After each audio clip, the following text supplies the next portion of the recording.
A spooky green ghost in Pittsburgh, an ancient fortune teller on drugs, and battle axes injected with the power of your ancestors. Well, that's weird as folklore. It's weird, it's weird, it's weird as folklore. My name is Daniel, now let's explore. Oh, hey, I'm Daniel. Welcome to Weird as Folklore, where we shed some light on monsters, myths, and mysteries from ancient and modern times. First up, the Green Man.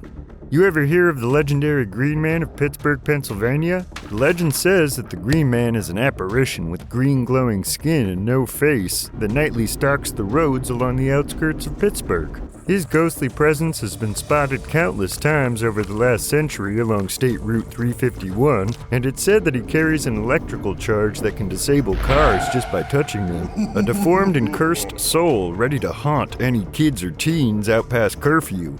Ooh, that's pretty spooky. Except it wasn't a ghost or a monster. No, it was just a real regular guy that had a pretty intense disfigurement. Hi. How you doing? The Green Man was just a local named Raymond Robinson. Yeah, that's me. Around 1919, when I was a kid, I climbed an electrical pole to take a look at a bird's nest. I got hit with 11,000 volts of electricity, flew to the ground, and the high voltage shock literally burnt off my face, and I lost an arm. But I lived. And because people are jerks, they also called him Charlie No Face. But you know who wasn't a jerk? Raymond Robinson. Oh, thank you. That's nice. Yeah, he could still hear and talk and would even have nice chats with people who had the courage to actually go up and talk to him. And the stalking the roads at night thing? Well, that was just Robinson taking his nightly walks to avoid scaring people with his appearance. The name Green Man likely came from how car lights would reflect off of Robinson's flannels. But yeah, you know, he was just a person who hit some hard luck and took it in stride. I'd say that's a pretty good motto for how to live. The Oracle of Delphi.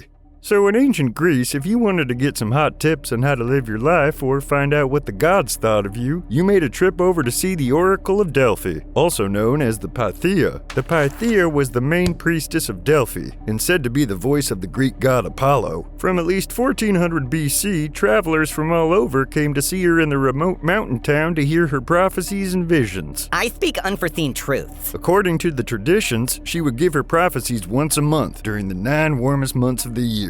She was one of the most powerful people of the ancient world, to about 392 AD, when the position was finally outlawed by the newly Christian Rome. But it turns out she was probably just high on vapors. I am the Lizard Queen. During the 1980s, a team of scientists found evidence that 2 geological faults directly intersected below the location of the Delphic temple. See, when faults interact, it makes the surrounding rock more permeable and creates passages for water and gas to travel and rise. And due to around every 100 years or so there being a big earthquake in that area, the faults are heated and the hydrocarbon deposits stored in them get vaporized into gas. And those hydrocarbon gases below Delphi, well, it looks like they contain ethylene, which is pretty much a narcotic that makes you high as all heck. Oh wow, are you feeling this right now? I am tripping balls. And remember when I said the oracle only worked the 9 warmest months of the year? Looks like the heat of those 9 months made the vapors more active. When it was cool, less vapors. And less vapors meant less hallucinogenic visions.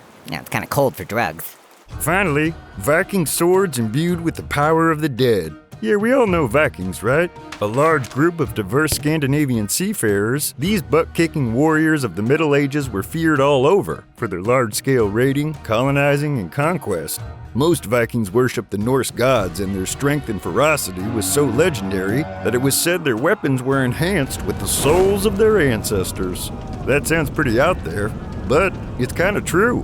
The Iron Age Scandinavians primarily had access to only bog iron for weapons. This iron found in bogs and swamps was soft and pretty impure, which was a problem if you wanted super strong weapons. So to give themselves an edge, Viking blacksmiths started adding the bones of dead relatives and animals to their weapons, thinking maybe that the spirits of whatever they put into their swords would make them stronger. I christen this axe Mr. Mistopheles. And it actually worked, but not because of spooky ghost power. What Vikings didn't realize at the time was that bones, like all organic matter, have carbon.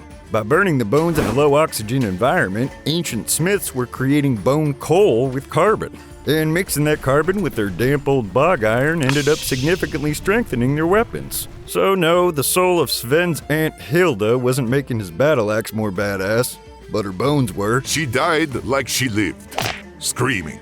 and all that stuff, well, that's weird as folklore. Have your pets spayed or neutered. Sorry, I don't really know how to end this yet, so thought I'd just talk about animal safety. Hey folks, I know you hear this all the time, but leave us a like and subscribe. It's the cheapest way to support us because, well, it's free. Just a couple of buttons to click. And then what happens, it just spreads us around, kind of like a virus. Something, you catch it, and you're all warm and fuzzy inside, with maybe a little bit of nausea. Oh gosh, I'm not good at this.